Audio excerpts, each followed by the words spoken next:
Hello, good morning and or afternoon to all of those who are listening. My name is Emma Stewart and I am a part of the Biology of Affect and Motivation Laboratory. And I received a CURS grant to go present this research that I've been a part of in Chicago for Neuroscience 2019. The research that I presented was looking into the incentive contrast in humans, specifically the behavioral and encephalographic measures. My PhD student that I was helping out is named Sana Yuan, and Howard Cromwell is the advisor of the laboratory in which this was studied. And so, before I begin explaining the study itself, we have to define some key words that are frequently mentioned throughout the study. And one of these is a big one, incentive contrast. And incentive contrast is a measure of performance and the reactions to said performance. In order for incentive contrast to occur, there has to be two different conditions that a subject is exposed to, as well as a time component over which conditions happen. It is the only paradigm where there is a baseline, which is why there needs to be two conditions, a baseline and then the alternative amount. The defining characteristic of incentive contrast is an update in memory.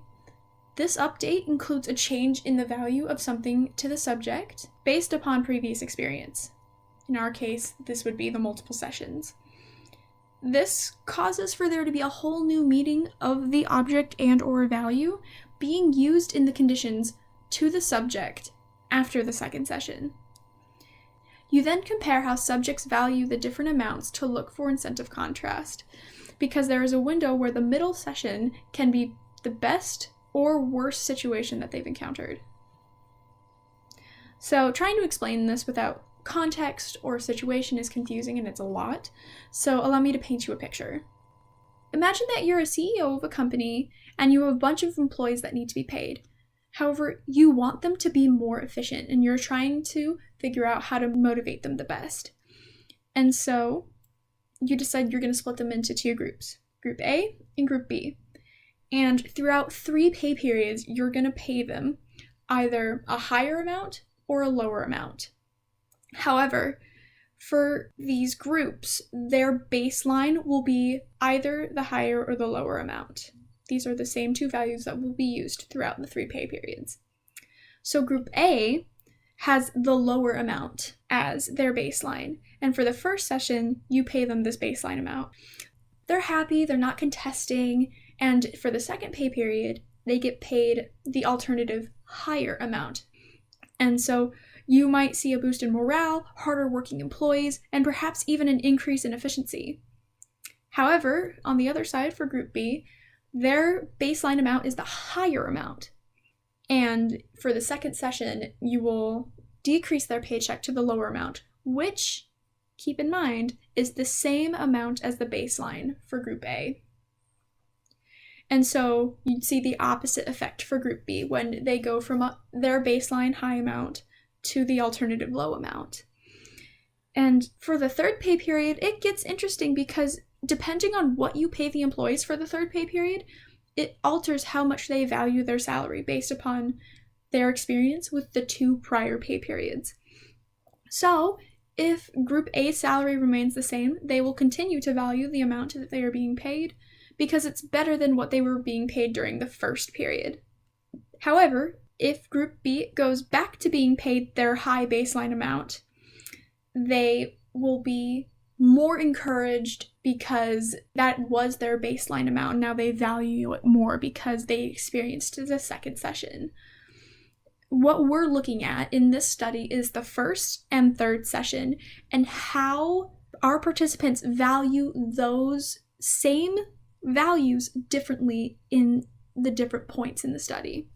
Incentive contrast can be used to examine changes in psychology and neural functioning to identical rewards. Differences arise because of the changes in context when a better outcome is available. We would like to also emphasize how incentive contrast is not reward discrimination. Instead, it is seeing how they value the same reward differently based upon experience. Now that incentive contrast has been defined, we can now move on to look into the study in depth.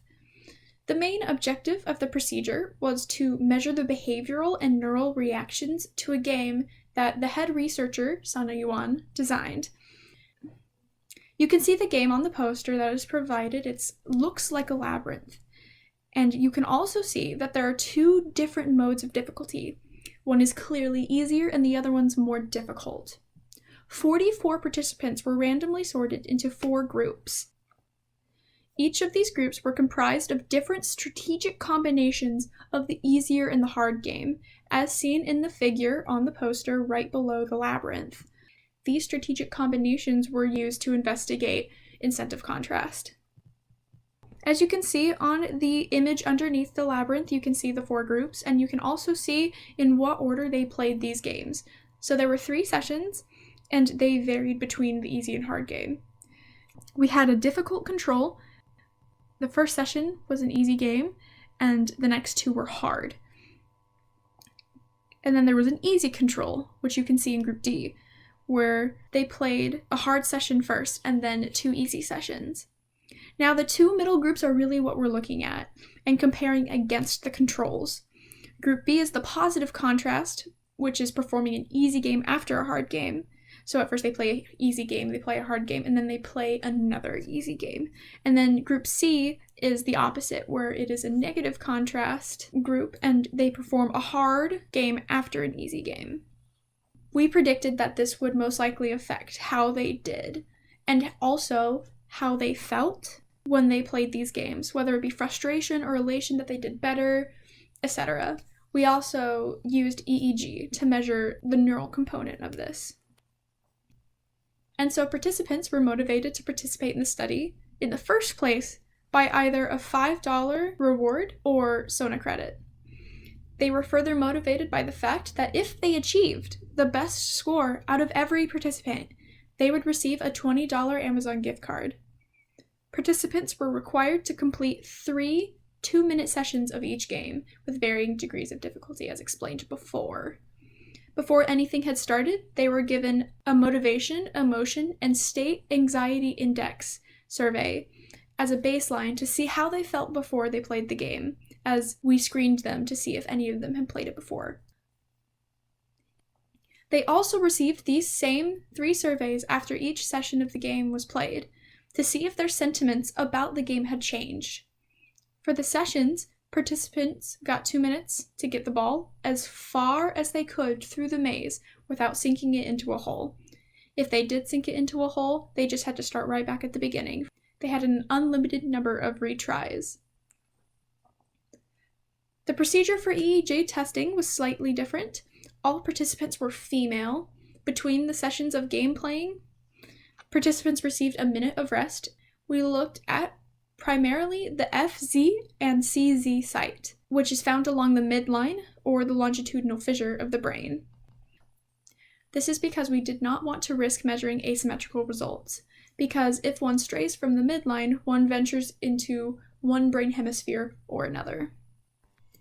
At the beginning of the study, we hypothesized that the performance of game playing will be promoted following an easy game and impaired by following a hard game. Moreover, the more positive emotional response will lead to better performance, while negative affect will result in poor performance. One should also note that for the EEG part of the study, we only used females and that there were 37 of them, whereas for the gameplay as a whole, we used 44 participants and they were both equally male and female. Our hypothesis as to how measures would vary throughout sessions is seen under predictions.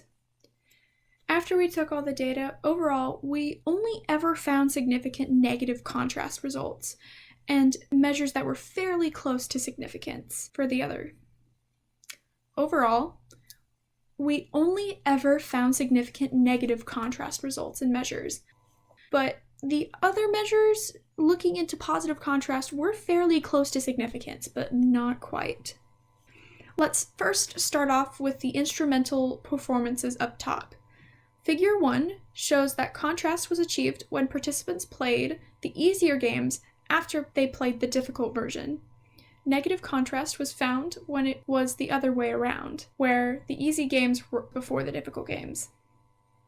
Negative contrast was found when it was flipped, where the easy game was before the difficult game. The number of games per session allowed a bigger contrast to be seen, causing for discrimination to also be easily seen. It reflected the differences hypothesized by researchers. The difficult games attained more games or redos, so the participants had to retry more often within the session, while easier games resulted in less retries per session. We saw these numbers heading into the direction of contrast. However, none of the findings were found to be significant. Now let's look at the data that the surveys gave us. Remember, this was emotional, motivational, and state anxiety index surveys that we used. The self-reported motivation comes first. We found that participants who experienced the easy game first and then the difficult game experienced the lowest motivation. The best example of this is the negative contrast group. Despite these observations, these findings are not significant as the other groups experienced very similar levels of motivation. We also looked at self-confidence, which can be found on the State Anxiety Index survey. We found that self-confidence decreased after experiencing the difficult game, as expected. This was further emphasized by the participants that completed 2 harder sessions in a row. This is possible due to the loss of confidence for obtaining the prize for the highest score. This relationship is very close to being significant with positive contrast.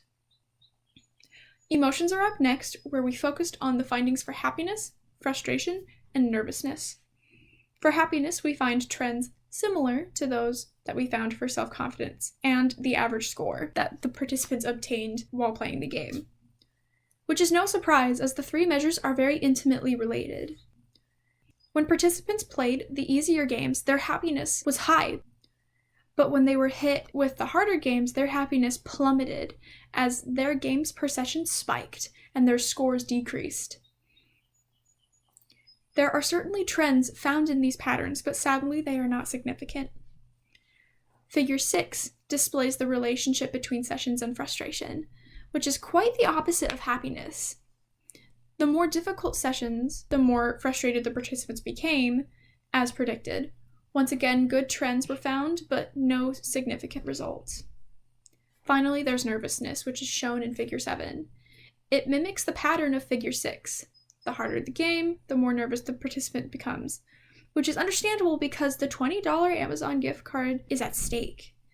Trends are barely discernible, which causes for results to be nowhere near significant, but it is worth noting to show the relationship between nervousness and all the other measures displayed. Now let's look at the EEG data. Due to previous research, we know that faster and stronger gamma and beta waves are associated with reward. In terms of EEG data, we focused mainly on beta waves found at the FC site, which is the frontal midline site. We hypothesized that beta wave frequency would increase in activity when the participants played the easier games because they became more happy and less frustrated.